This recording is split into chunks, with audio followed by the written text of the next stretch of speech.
এরে জামশির মানুষ, এরে আমার আব্বাসিরারি,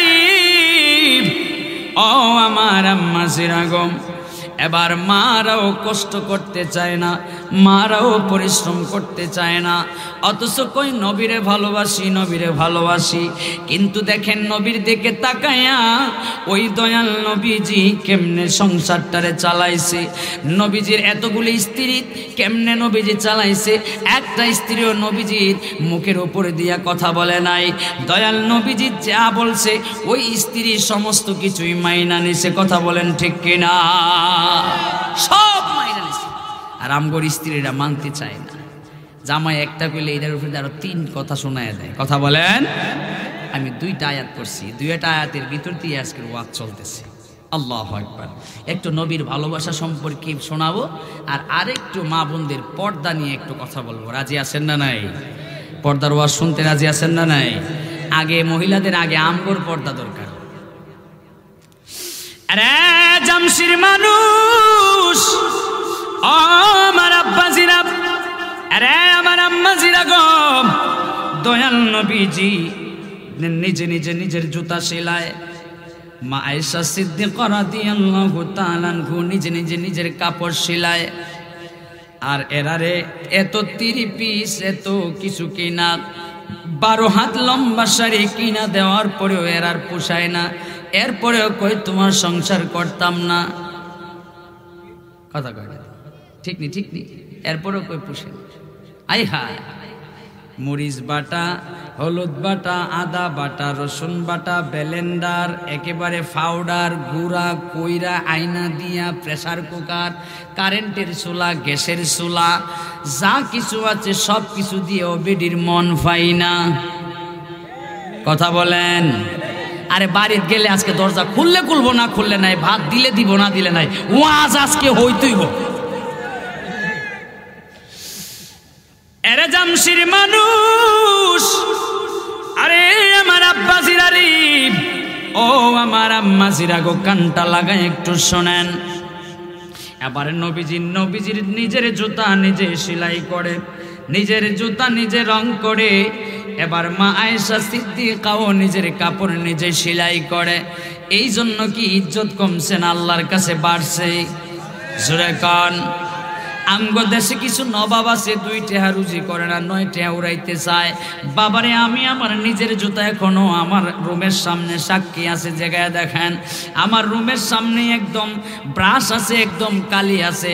আসার সময় যদি দেখি জুতাটা আমার একটু বৃষ্টি হয়ে গেছে, ময়লা হয়ে গেছে, একটা নেকড়া দিয়া জুতাটারে মুছি, ব্রাশটার মধ্যে ডিব্বাটা খুইলা কালিটা লাগায় নিজেই জুতা ব্রাশ করে কন্যা মার হাবা।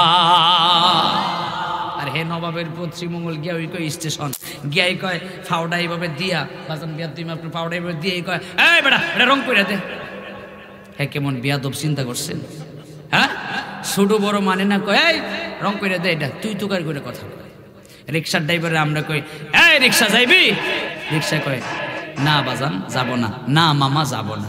এখন শিক্ষিত রিক্সার ড্রাইভার না আমরা? হ্যাঁ, আমরা শিক্ষিত, বাট লেখাপড়া শিক্ষিত, কিন্তু এই রিক্সাওয়ালা মামা হচ্ছে প্রকৃতপক্ষে শিক্ষিত। কথা বলেন। এগুলো আচরণগুলো, এগুলোই আপনার দেখবেন আল্লাহ কোরআনে বলে, ওয়াবতাগু ইলাইহিল ওয়াসিলা, তোমরা উসিলা তালাশ করো, কেমনে জানি তোমরা রে মাপ দিব আমি। হায় হায় হায় হায়, আমাদের একটা ভালো আচরণ, মুচকি হাসি দিয়া একজনকে সালাম দিয়া কথা বললে, এই ভালো আচরণটাই আমাকে জান্নাতে নিয়ে যেতে পারে, আর বেশি কিচ্ছু লাগে না। কথা বলেন। মাঝে মধ্যে এলাকায় কিছু পাওয়া যায় না, এটার চেহারা টেহারা মাশাল্লাহ সুন্দর, কিন্তু এটার কথা শুনলেই মানছে এটার কথা কইস না। আর মাঝে মধ্যে এমন লোক আছে চেহারা কালা, কিন্তু কয় বাপরে তার ব্যবহারটা বড় ভালো। আল্লাহ। আরে জামশির মানুষ, শ্রীমঙ্গলের মানুষ শোনো। এবার হযরতে আলী আর মা ফাতিমা দুইজনে মিলা ঘরটারে সংসারটারে শান্তি করতেছে। এবার আলী মা ফাতেমা এই দুইজনের সংসারের মধ্যে অভাব আর অনটন। কেমন অভাব আর অনটন? মা ফাতেমা খেজুর গাছের চামড়া দিয়া বাকল দিয়া বালিশ বানায়া ঘুমায়। এমন অভাব আর অনটন ছিল সংসারের মধ্যে। আরাম করে বউরে বালিশ, নরম বালিশ কিনা দেওয়ার পরে কয় না এটা হইতো না, শিমুল তুলার বালিশ আরো দামিটা লাগবো। আয় হায়, আরে শ্রীমঙ্গলের মানুষ।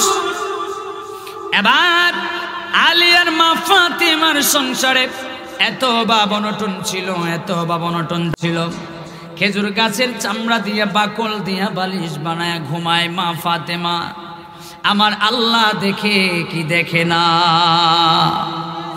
ওই আল্লাহ ডাক দিয়া কই, ফাতেমা রে, ও ফাতেমা, ও ফাতেমা, তোমারে যাও যাও, এত কষ্ট আলীর সংসারে করতেছো, এই জন্য তোমারে জান্নাতি মহিলাদের সরদার নিয়ে আমি আল্লাহ বানায়া দিলাম।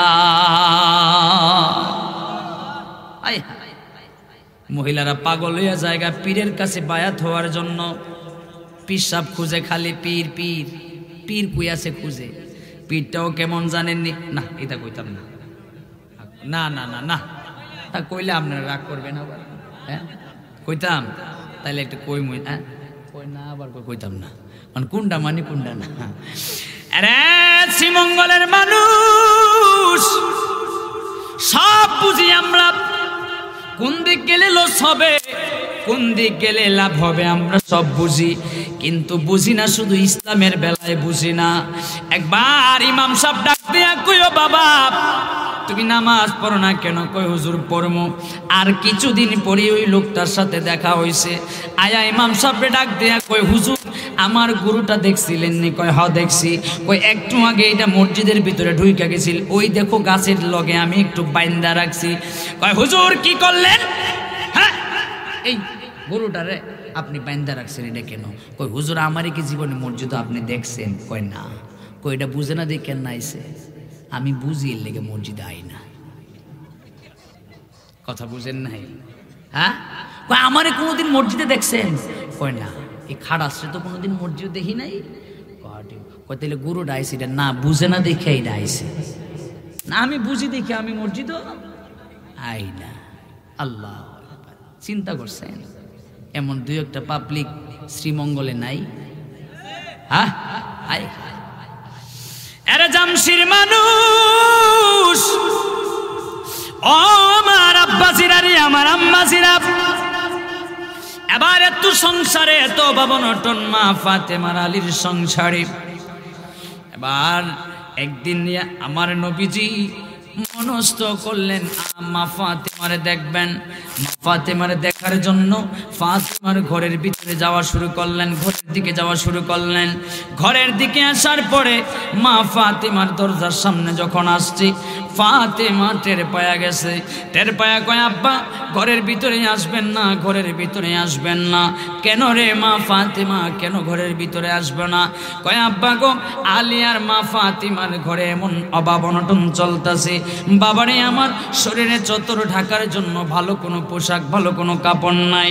এবার আমার নবীজি মাথার পাগড়ি মুবারক খুলে দিলেন। আরে নে রে ফাতেমা, নে রে ফাতেমা, নে নিয়া তোমার কাপড় শরীরের উপরে ওই পাগড়ি মুবারকটা পেছাও। মা ফাতেমা এই মাথার নবীজির মাথা মুবারকের এই পাগড়িটা নেয়া মা ফাতেমার শরীরের মধ্যে দিলেন, শরীরটাকে ঢাকলেন। আরে আমার আব্বা ছিলাম। এরপরে আরেকদিন দয়াল নবীজি মা ফাতেমার ঘরে আসলেন, জিজ্ঞেস করলেন, ওরে ফাতেমা আজকে তোমারে দেখতেছি, আলীরে কেন দেখতেছি না? কয় আব্বা আলীর সাথে আমার একটু ঝগড়া ফাসাদ হয়েছে, সেই জন্য আলী ঘরে নাই, আমার সাথে একটু রাগান্বিত কইরা বাইরে হয়ে গেছে।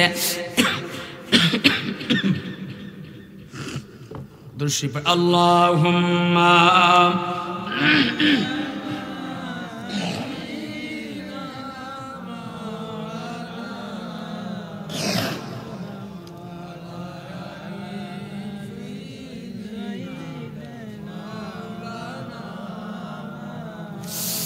এরা জামশির মানুষ। এবার নবী কই কোন দিকে গেছে আলী? কয় বাবা ঘাট থেকে বের হয়ে এইদিকে গেল, আমি দেখেছি। কই দিকে গেছে তুমি দেখছো। এবারে নবীজি জামাই রে খুঁজে, জামাই আলী রাদিয়াল্লাহু তাআলা ঘুরে খুঁজে, খুঁজতে খুঁজতে মরুভূমির বালুর মধ্যে পড়ে আছে আলী। যায় কয় আলী আসো, আলী রে এদিক দিয়ে টানে, আলী ওই দিক দিয়ে মুখ ঘোরায়, আবার আলী রে টানে, আলী দিক দিয়ে মুখ ঘোরায়। আমার নবী কয় আলী ওঠো। আমার নবীজি আলী রে নিয়ে চলে গেলেন ঘরের ভিতরে যায়া, এই পাশে আলী, এই পাশে ফাতেমা। আমার নবীজি মাঝখানের মধ্যে শুইলেন। শুয়া জামাইরেও বুঝায়, ফাতেমারেও বুঝায়, বুঝায় দুইজনে বুঝাইতেছে আর দুইজনের সংসারের মধ্যে শান্তি ফিরায় আনতেছে। এমন শ্বশুর কি আমাদের সমাজে এখন আছে? আসিনি কই আছে? হ্যাঁ আছে, মনে বিয়েই করছে না এখনো, এমন তালটা বুঝছে না তো। আরে বাপরে বাপ, একটা ওই যে কি কয় ফেসবুকে একটা ওই যে কম ভিডিও ছাড়ে যে একটা টিকটক, এই টিকটক যে আছে না, ওই ফেসবুকে এসে উঠছে। কারণ এটা কয় আচ্ছা বলেন তো, বিয়ের আগে পুরুষের শরীরে হলুদ কেন লাগানো হয়? ওই যে গায়ে হলুদ করে, হলুদ টলুদ লাগায়, এটা গোসল টোসল করায় না? আর বলেন তো বিয়ের আগে পুরুষের গায়ে হলুদ কেন লাগানো হয়? এটা কোরআন হাদিসের কথা না, কিন্তু এটা টিকটকের কথা আর কি। কেন লাগানো হয়? এই জন্য লাগানো হয়, যেই কারণে মাছ ভাজি করবার আগে, বিরান করবার আগে মাছের গায়ে হলুদ লাগানো হয়, ঠিক পুরুষদেরকে বিয়ের আগে এই কারণেই হলুদ লাগানো হয়। নাউজুবিল্লাহ বলতেন না? মানে হের কথা হইল যে ওইটাও বিরান হয়েছে করাইতে পরে, আর এইটা বিরান হইবে বিয়ের পরে। কথা বলেন ঠিক? অথচ বিয়েটা হচ্ছে আমার নবীজির একটা পরিপূর্ণ একটা সুন্নত। বলে বলেন সুবহানাল্লাহ। বিয়ে করবার ওই জায়গায় মাঝে মধ্যে পরে দেখা যায় 2-4টা বাচ্চা সংসার লইয়া বড় যায় ঝামেলার মধ্যে যাইতেছে, আছে না এমন? আচ্ছা এর আগে বিয়ে করবার লিগে বেড়া ভাঙ্গালায়, হ্যাঁ দরজা ভাঙ্গালায়, শোকেস বাইরে ভাঙ্গালায়, ওয়ার্ড্রোব ভাঙ্গালায় বাইরে। আব্বা না বিয়ে না করলে করতাম। আব্বা তুমি কত বছর বয়সে বিয়ে করছো? কই রে বাবা আমরা জামানা তো আরেক জাত আছিল, আমি তো বেটা 20 বছরই বিয়ে করছিলাম। আমার যে 25 হয়েছে এটা তোমার চৌক লাগে না? কয় ঠিক, তোর মতলব কি তারে? আরে জামশির মানুষ, ও আমার আব্বাজিরা, আল্লাহ রাব্বুল আলামিন পবিত্র কোরআনুল কারীমে কয় ওয়াকরনা ফি বুয়ুতিকুন্না ওয়ালা তাবাররাজনা তাবাররুজাল জাহিলিয়াতিল উলা।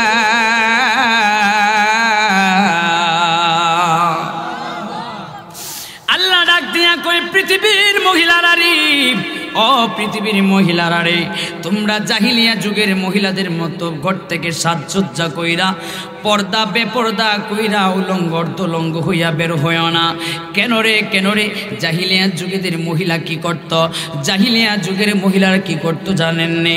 ওই বাবা বেপর্দা হইয়া অর্ধনগ্ন উলঙ্গ হইয়া তারা ঘর থেকে বের হইত। এখন শ্রীমঙ্গলের মার্কেটে পাওয়া যায় কি যায় না? মৌলভীবাজারে মার্কেটে পাওয়া যায় কি যায় না? কনি দিয়া গুতা মারে বেডারে গুতা দিয়া কয় সরেন টাইম নাই। কথা গান। আরে জামশির মানুষ, ও জামশির আম্মাজিরা গো, পায়ে ধরে বলে দিয়ে যায় আর মহিলাদেরকে অনুরোধ করে বলে দিয়ে যায়, বাবারে বউরে মার্কেটে পাঠাবেন না, বাজার হাটে পাঠাবেন না। ও আম্মা গো, আপনি যদিও কোনো কারণে, অতি জরুরি কারণে আপনি ঘর থেকে বের হইতে হয়, পর্দা নিয়ে ঘর থেকে বের হইবেন। এমনভাবে বোরকা পরবেন যেই বোরকাটা পরলে আপনার শরীরের কোনো অঙ্গ বোঝা যায় না, কোনো অঙ্গ দেখা যায় না। এমনভাবে বোরকা পরবেন যেই বোরকা পরলে পর্দার খেলাপ হয় না। এই ধরনের বোরকা পইরা আপনি ঘর থেকে বের হইবেন, ঠিক কিনা বলে? আর হেরা বোরকা বানাইছে, আগে তো আসিল মাশাল্লাহ পুরাটা একদম আমরা জুব্বার মতো আর কি, কাটা কোডা নাই। এখন মাঝখান দিয়ে আবার কাইটটা রাখছে, আগের মতো এখন মাঝখান দিয়া কাইটটা রাখছে। এখন আবার বোরকা পইরা আবার দেখছে ওন্না ঠিকই আছে, এখন মুখ খোলা। 10 লাখ টাকা দিয়া ঘরের আপনার বিল্ডিং বানায়া তারপরে দরজা জানালা না দিলে যেরকম লাগবো ঠিক তেমনিভাবে এত টাকা দিয়া বোরকা পইরা মুখ না ঢাকলে ওই রকমই লাগবো। কথা বলেন, বোরকা পরলে তুই মুখ ঢাকলি না কেন? এটা কোন বোরকা, এটা কোন পর্দা আমি বুঝি না। মুখেই তো মানুষের আকর্ষণ। কথা বলেন, মুখে আকর্ষণ না? মুখ দেখলেই বাকিটা পরেরটা পরে, আগে মুখ দেখা বাকিটা। আরে জামশির মানুষ, ও মার আম্মাজিরা গো, বোনরা গো, এই জন্য বাড়ির বাহির হইলে স্বামীর অনুমতি নিয়ে বাহির হবেন। শুধু তাই নয়, আপনি বাড়ির ভিতর থেকে বাহির হইলে আপনি স্বামীর অনুমতি নিয়ে বের হইয়া পর্দার সহিত বের হওয়ার চেষ্টা করবেন, নতুবা আপনি বাড়ি থেকে বের হয়েন না। যদি স্বামীর বিনা অনুমতিতে বেপর্দা নিয়ে আপনি ঘর থেকে বের হন, তাহলে আপনি মা জাহান্নামে যাইবেন, জাহান্নামে যাইবেন। আমার নবীজি মেরাজে গেলেন, মেরাজ থেকে আয়েশা মহিলাদেরকে সাবধান করছে, আরে দুনিয়ার মহিলারা সাবধান হয়ে যাও, সাবধান হয়ে যাও। ইয়া রাসূলুল্লাহ, মেরাজ থেকে আয়েশা আপনি মহিলাদের কেন আগে সাবধান করলেন? আমার নবীজি ডাক দিয়া কয়, আমি মেরাজে গিয়া জিব্রাইলের সাথে কইরা জান্নাত ঘুরেছি, জাহান্নাম ঘুরেছি, সব ঘুরা দেখছি, তবে জাহান্নামের ভিতরে মহিলাদেরকে সবচাইতে বেশি দেখেছি, এই জন্য মহিলাদেরকে আমি সাবধান করতেছি। আর রাসূলুল্লাহ নবীজি, জাহান্নামের ভিতরে সবচাইতে মহিলা বেশি কেন? আমার নবী ডাক দিয়া কয়, কয়েকটা কারণে জাহান্নামের ভিতরে মহিলারা বেশি। কি কারণে নবী বলতেন যদি? আমার নবী কয়, এক নাম্বার কারণ হলো মহিলারা একজনের আরেকজনের ঝগড়া লাগাই বদদুয়া দিতে পছন্দ করে বেশি, ঠিক কিনা? নিজের শাশুড়িরে পর্যন্ত বদদুয়া দেয়, কয় ইডা কেড়ে মরে না। হ্যাঁ, আছে না, আছে না? শুধু তাই নয়, দুই বিডি মিল্লা ঝগড়া লাগলে একটা আর একটাই মিল্লা কয় তোর ফুটটা খাইয়া খালি হইস। কথা বলেন, এই বদদুয়াগুলো দেয়া যাবে না আম্মা, ও বোন, এই বদদুয়াগুলো দেয়া যাবে না। এই বদদুয়ার কারণেই মহিলারা বেশি জাহান্নামী হয়ে যায়।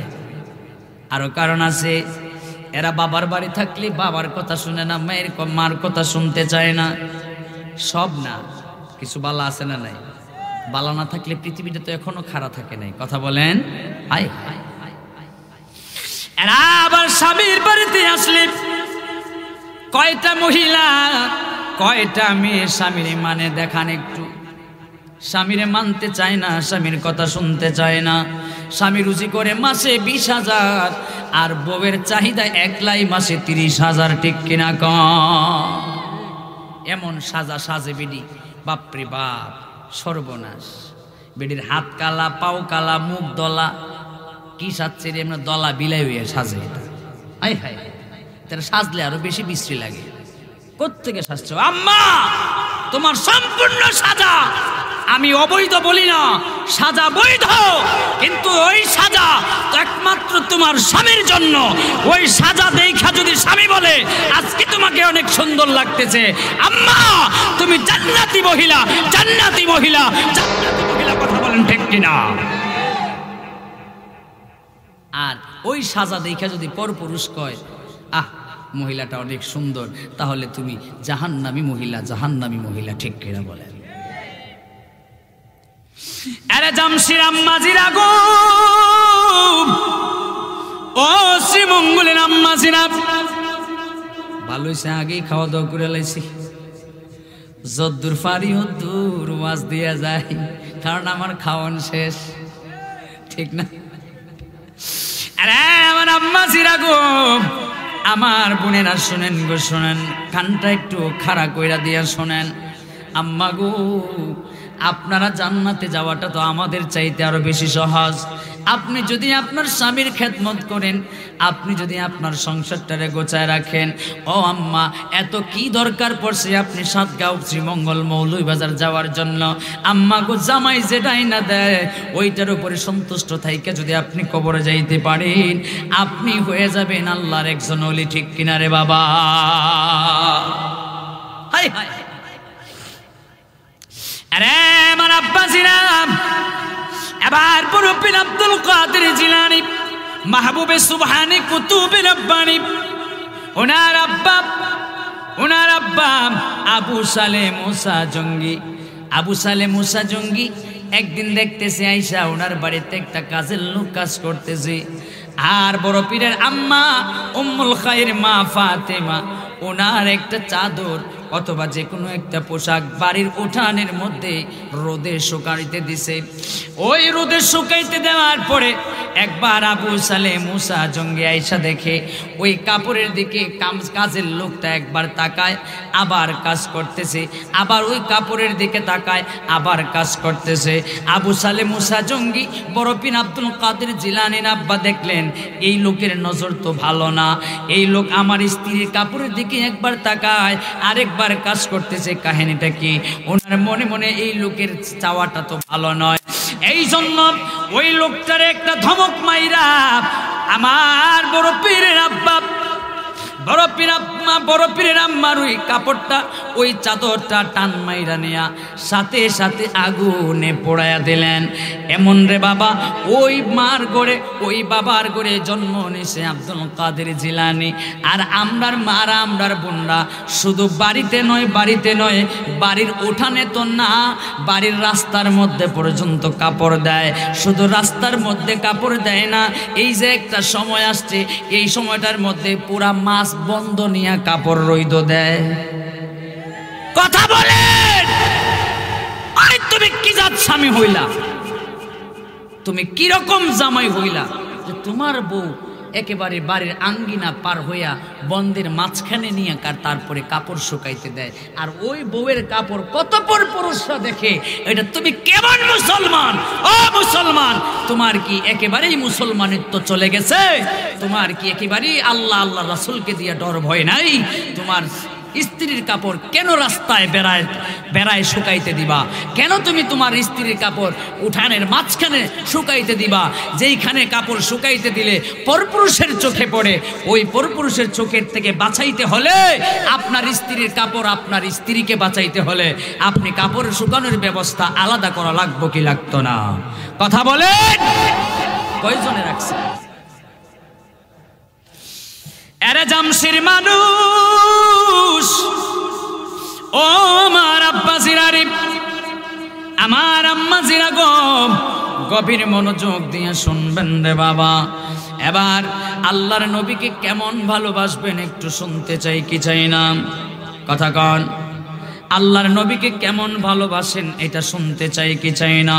ওরে বাবাজিরা আমার, গভীর মনোযোগ দিয়ে শুনবেন। আল্লাহর নবীকে ভালোবাসবেন দাড়ি দিয়া, 1 নম্বরে বলছিলাম। 2 নম্বরে ভালোবাসবেন নামাজ দিয়া। 3 নম্বরে ভালোবাসবেন সদা সত্য কথা দিয়া। 4 নম্বরে ভালোবাসবেন রোজা দিয়া। 5 নম্বরে ভালোবাসবেন এই দুনিয়ার যত খারাপ কাজ আছে তার থেকে বাইচা থাইকা। আপনি 5 ওয়াক্ত নামাজ পড়লেন, কারো হক মেরে দিলেন না, কারো সাথে আপনি কারো টাকা পয়সা মেরে দিলেন না, হক মেরে খাইলেন না, সুদের লেনাদেনা করলেন না, ঘুষের লেনাদেনা করলেন না, 5 ওয়াক্ত নামাজ পড়লেন, মা বাবার সেবা যত্ন করলেন। আপনি হচ্ছেন জামানার একজন ওলি, ঠিক নি রে বাবা? আপনি একজন ওলি হইতে গেলে পারে জঙ্গলে আপনার বাড়ি বাড়ি রাস্তাঘাটে ঘোরানোর প্রয়োজন নাই, আপনি একজন ওলি। আরে আমার আব্বা জিরারি, ও মার আম্মা জিরা গো শোনেন। এবার সাহাবী ডাক দিয়া কয়, ইয়া রাসূলুল্লাহ, নবী গো, আমি আপনার সাথে যুদ্ধে যেতে চাই। কে রে সাহাবী, আমার সাথে কেন যুদ্ধে যাইবা? কি কারণে যুদ্ধে যাইবা? কয়, নবী গো, আপনার সাথে যুদ্ধে গিয়া ইসলামের খেদমত করতে চাই। আপনার সাথে যুদ্ধে গেলে ইসলামের খেদমত হবে। নবী গো, এই খেদমতটুকু নবী গো আমি করতে চাই। আমি যদি এই খেদমতটুকু করে মরতে পারি, নবী গো, আমি জান্নাতে যেতে পারবো, আল্লাহর সান্নিধ্য লাভ করতে পারবো। এবার নবী ডাক দিয়া কই, সাহাবী রে, তোমার বাড়িতে কি মা বাবা আছে? এবার সাহাবী ডাক দিয়া কই, ইয়া রাসূলুল্লাহ, নবীজি, আমার বাড়িতে মা আছে, বাবা আছে। আমার নবী কয়, সাহাবী রে, আমার সাথে যুদ্ধ করার দরকার নাই, আমার সাথে যুদ্ধ করার দরকার নাই। সাহাবী রে, তুমি বাড়িতে চলে যাও। ইয়া রাসূলুল্লাহ, কেন গো বাড়িতে চলে যাব? আমার নবীজি কয়, যা মার সেবা করো, বাবার সেবা করো, তাহলে আমার সাথে যুদ্ধে যায় যে সওয়াব পাইতা এর চাইতে বেশি সওয়াব পাইবা ওই মা বাবার খেদমত করলে। কন্যা সুবহানাল্লাহ, আওয়াজ দিয়ে বলেন ইয়া রাসূলুল্লাহ। ইসলামে যুদ্ধের চাইতে গুরুত্ব ওই যুবকের মা বাবার বেশি। মা বাবা বৃদ্ধ হইলে খেদমত করা লাগবে কি লাগতো না? আরে আমার আব্বাজিরারি, ও আমার যুবকের দল শোনো। এবার নবীজি ঘোষণা দেওয়ার পরে ওই সাহাবী বুঝে গেলেন নবী যেইটা বলছে এটাই সঠিক কথা। বলেন নবী গো, ও মায়ের নবীজি একটু এখান থেকে এখানে একটু আসলাম। এবার হযরতে আবু হুরায়রা রাদিয়াল্লাহু তাআলা আনহু ডাক দিয়া কয়, নবী গো আপনার একটা কথা শোনায় দিতে চাই। ইয়ার আমার নবী ডাক দিয়া কয়, ওরে আবু হুরায়রা কি কথা শোনাইবি রে? নবীজির শ্রেষ্ঠ একজন সাহাবী আবু হুরায়রা, যিনি অনেকগুলো হাদিস বর্ণনা করেছেন। এবার ডাক দিয়া কয়, নবী গো, ও মায়ের নবীজি আমি এই কথাটাই শোনায় দিতে চাই। ও নবী গো, আমি তো মুসলমান হয়েছি, আপনার সাহাবীও হয়েছি। নবী গো, আপনার হাদিসগুলো আমি চেষ্টা করি সংরক্ষণ করার জন্য। ও নবীজি, কিন্তু আমার বাড়িতে আমার মা আছে, আমার মাটা এখনো ইসলাম ধর্ম গ্রহণ করে নাই, আমার মাটা এখনো পর্যন্ত মুসলমান হয় নাই। তাহলে কি হয়েছে রে আবু হুরায়রা, একটু কইলা কো। আমার আবু হুরায়রা ডাক দিয়া কই, ইয়া রাসূলুল্লাহ নবী গো, আমি যে আপনার দরবারে আসি আবার আপনার দরবার থেকে বাড়িতে যাই, যখন বাড়িতে যাই আমার মা আমাকে গালিগালাজ করে, আমার মা আমাকে বকাঝকা করে। আরে আবু হুরায়রা কি জন্য করে? আবু হুরায়রা ডাক দিয়া কই, নবী গো এই জন্য করে আমি মুসলমান হয়ে গেছি, আমি আমার নিজের ধর্ম ছেড়ে দিয়েছি, আমি আপনার কাছে বায়াত গ্রহণ করেছি।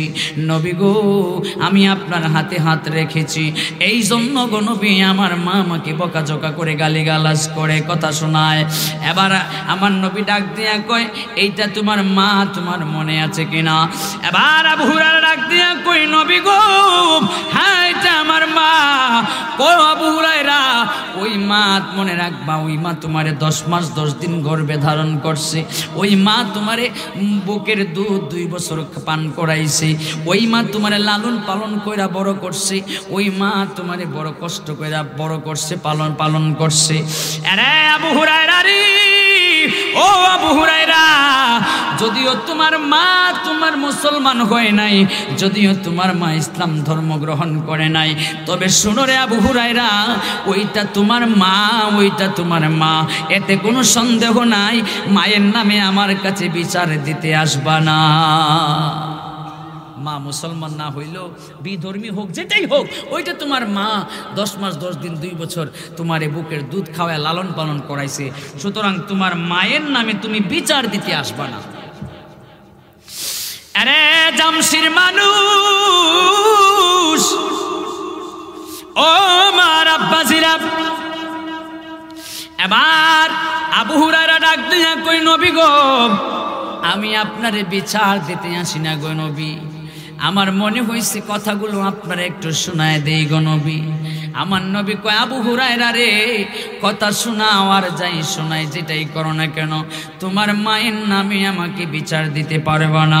আজকালকার সমাজের মধ্যে এমনও সন্তান আছে, এমনও ছেলে আছে, এমনও পোলা আছে, যেই পোলায় মায়ের নামে গ্রামের মেম্বারের কাছে, চেয়ারম্যানের কাছে নালিশ করে, যেই পোলা মায়ের নামে বাবার নামে সম্পত্তির জন্য কোর্টের পর্যন্ত মোড় পর্যন্ত মামলা করে দেয়, যেই পোলা সম্পত্তির জন্য, যেই পোলা ধন সম্পত্তির আশায় থানায় পর্যন্ত বাপের নামে মামলা করে দেয়, যেই মা বাপি পুতে মিলাম কেস মামলা গায়ে আসে না নাই?